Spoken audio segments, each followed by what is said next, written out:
As we know, the last act of the god Apollo in the Next Dimension saga was to erase the memories of Athena and her bronze saints. And because of that, in the Heaven saga, the saints are without their memories, living ordinary lives. And one of the great mysteries of this story is the whereabouts of Phoenix Ikki. Could he be the first bronze saint to recover his memories from the past? Hello, saints and Amazons. Welcome to the Sempre Quis Saber channel. I'm Wes, and in today's video we're going to talk about some of the most powerful saints in all of Athena's order. The one who always rises from the ashes when all seems lost. He may have been hiding in the shadows since the very first chapter of the Heaven Saga, watching everything without anyone noticing, not even the gods or his own friends. Are you curious to find out how this could be happening? So go ahead and click like, subscribe to the channel, turn on the notification bell, and let's get into this awesome video.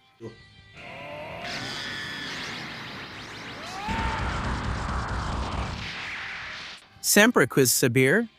What if I told you the possible answer to the mystery of the voice that guides Seiya? At the moment when his Cosmo awakens, right at the end of Chapter 3 of the Heaven Saga, it's not divine, but actually human.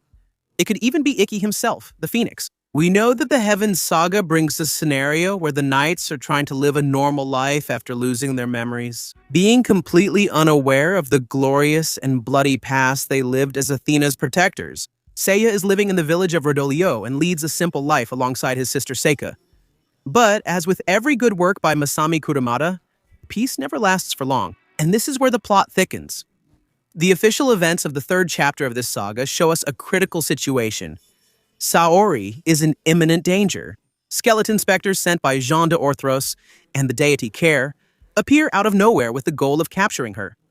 It's a moment of absolute tension. Seiya and Shun appear, driven by an instinct they still don't understand. Upon hearing the cries for help, they run to the scene and find something that defies logic. Saori, even without wearing Athena's arm or consciously manifesting her Cosmo, drives away the group of assailants with a mysterious energy. The situation then escalates quickly. The band of skeleton specters, the shock troops of the underworld, show up to take Athena's life. Seiya, without thinking twice, rushes into the confrontation. It's fascinating to see his reaction at that moment. Seiya never changes, and even without his memories, he charges into the attack before even understanding what was happening. By instinct, he protects the goddess Athena, even without knowing who she is at this moment. But Seiya gets punched and is thrown far away. But the boy's surprise isn't the pain from the blow, it's the agility with which he handled it. Seiya's body reacts before his mind understands what's happening. He is immobilized by the specters, but suddenly something happens. His blood boils in his veins and his body heats up. At that moment, his enemies are repelled by an invisible force. Seiya defeats the skeleton specters with the power that wells up from within him, which is the Cosmo of a true knight. And that's when the key moment happens. A voice whispers in his heart, "This is the Cosmo. Remember, Seiya, you are the Pegasus Knight."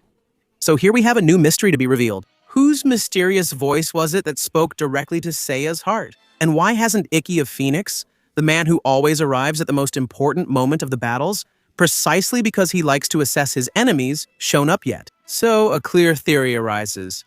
Ikki of Phoenix is not late this time. In fact, he is watching all those events closely.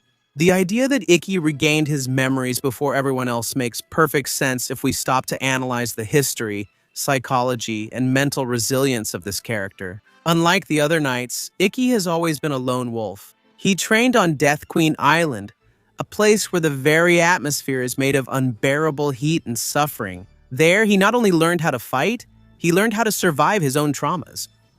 The scar on Ikki's forehead is the key point here in this scenario. It's not just a physical mark on his face. That scar was the result of a deadly fight against his master, guilt. It was there, in that moment of absolute pain, that he saw Esmeralda, his one true love, die in his arms. That trauma forged Ikki's character. He carries the weight of loss like an impenetrable armor in his mind. And when the god Apollo tried to seal his memories, attempting to make Ikki forget all his memories and past, the mental barrier of the Phoenix Knight may have been the first to break. And if that really happens, my friends, there could be two theories that would explain this whole process. The first is that Ikki's memory is not based only on events. It is based on the pain of his memories and recollections, And this is where Ikki finds the strength to keep living and fighting against evil. As we know, pain in Saint Seiya is the key that breaks the limits of Cosmo. The second possibility is that right at the moment when Apollo used his memory sealing technique, Ikki struck his own brain with the Phoenix Phantom Fist technique. With that, he would be able to weaken the effect of the memory sealing, or maybe, and of a person. And it is destroyed. Third, it is destroyed.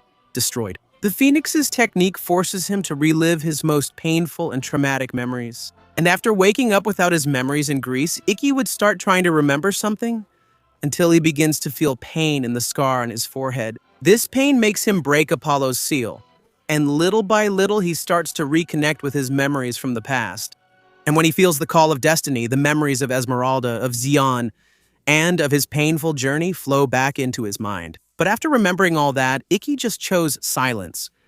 That's because Ikki knows better than anyone the burden of being one of Athena's saints. He saw his brother Shun suffer through battles. He saw Seiya sacrifice himself countless times. And that's why, deep in his heart, Ikki wished that Xion and the other bronze saints could have the normal life he never had. So he hid in the village of Rodorio, living in the shadows, watching every step of his friends in Sauri. He became the hidden guardian of his companions. But of course, many fans might ask if Ikki was always there in Rodorio. Why didn't he reveal himself? Why didn't he fight alongside Seiya against the skeleton specters who attacked Athena? And guys, the answer lies in the Phoenix Saints strategy. Ikki knows that he is Athena's trump card in this saga, and that's why he will only step in when the threat is real, when his brothers are facing something they can't overcome, no matter how hard they try. And as we know, up until now, Seiya and Xion are without their armors, so Ikki might be going through the same situation. Maybe Ikki is waiting for his phoenix cloth to fully recover. After all, for now, the biggest threats trying to take Athena's life are the specter of Gianduortris and the goddess Kur, who so far are the most dangerous. Also, remember the possibility that Ikki is the very voice that whispered in Seiya's heart at the end of Chapter 3 of this saga. Using his advanced mastery over Cosmo and the deep connection he has with his brother and the other saints, Ikki could have projected his consciousness through Cosmo. That way, he managed to communicate with Seiya at the moment Pegasus's Cosmo began to awaken. This would create an incredible dynamic for the Heaven Saga. As we know, Ikki is not just a warrior.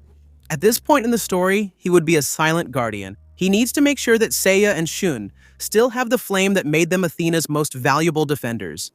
Ikki is a mirror, a strategist. He knows that if he shows up too early and solves everything, he'll give the enemies a chance to better prepare for the next attack. And Ikki knows the danger is real. The new enemies remaining from the underworld aren't playing around. They want Athena's life, taking advantage of the moment when she's weakened.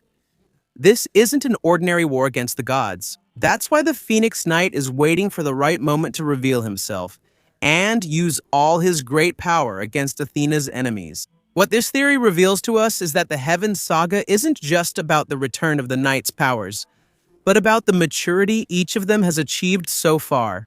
And Ikki is the knight who was always impulsive, the knight who always acted alone. Now he is the man who understands the value of unity. He became a pillar of the story since his deeds in the Next Dimension saga, where he was recognized as a holy knight, respected by several gold saints from the past, like Cain of Gemini, Death Toll of Cancer, Kaiser of Leo, Odysseus of Ophiuchus, and even the 18th century Grand Master of the Sanctuary himself. But what about you? What do you think of this theory? Is Ikki really protecting his companions from the shadows? Let me know what you think in the comments. And of course, thank you for watching this video until the end, and see you next time. May your infinite Cosmo burn.